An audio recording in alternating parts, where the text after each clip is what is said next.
I'm with Paul Munson down here at the Self-Reliance Expo. He's with Sun Ovens, and he has got to be the #1 expert on the planet for cooking with the sun. I have never seen anybody that knows as much as this man about cooking with the sun. So, Paul, tell us what you got going on here.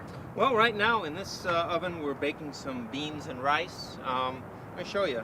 This is one of the nice things about a sun oven is when this fogs like this, I can tell it's done. So this is just about done, but you can see. Wow.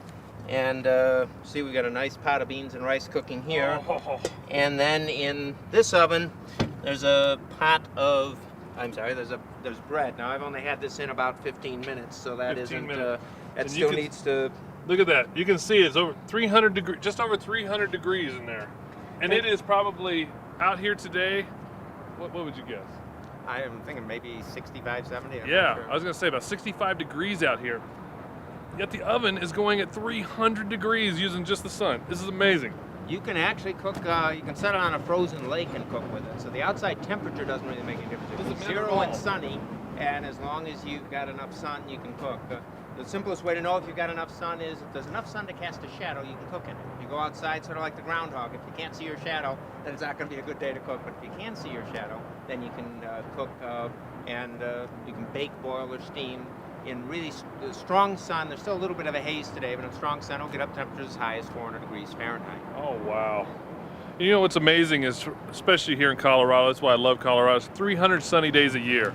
So if you're in Colorado and you're looking for an emergency oven, this is the way to go. 300 sunny days a year. I don't think there's any other place on the planet that's better than that. Well, no. Colorado's #1. But no, as far as sun goes, what did you say, Phoenix?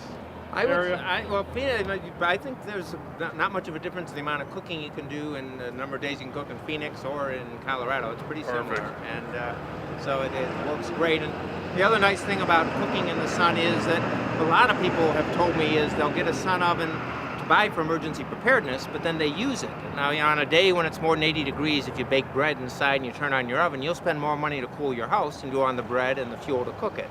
So if you do it outside, it can save you a fortune. I talked to a gentleman earlier who talked about he had gotten a sun oven, he had used it for about 9 months, he figured he paid for it and what he saved in air conditioning cost and in fuel cost, and then he was continuing to keep track of how much he had saved and using that to fund his other food storage and other preparedness supplies. That is great. Now, one of the questions I had, I thought I heard this from somebody else, so I want to make sure I verify it. Come straight from the horse's mouth here. Can you actually overcook the bread? You can eventually overcook bread. If you leave it in for an extra hour, it's not going to hurt anything. Leave it in for 3 hours extra, and yeah, you could overcook it. Okay. But it's amazing. I'm from Chicago, where we don't have a lot of sun at all. We get a lot of hot air and wind, but not sun. And but in Chicago, there's days when it's partly cloudy, and I'll cook bread at temperatures as low as 225. And if I cook too low, normally I can cook a loaf of bread in 45 minutes. At 225, it's going to take me close to 3 hours to cook it. But it doesn't dry out the way it does in a regular oven. When you cook in the sun, nothing dries out and nothing burns. So it's about the most forgiving method of cooking that you'll ever find. That's what I need. I need some forgiveness when I cook. My wife is the one that cooks at my house, but this is amazing. I love it. Hey, thank you very much, Paul. Thank you. Appreciate it.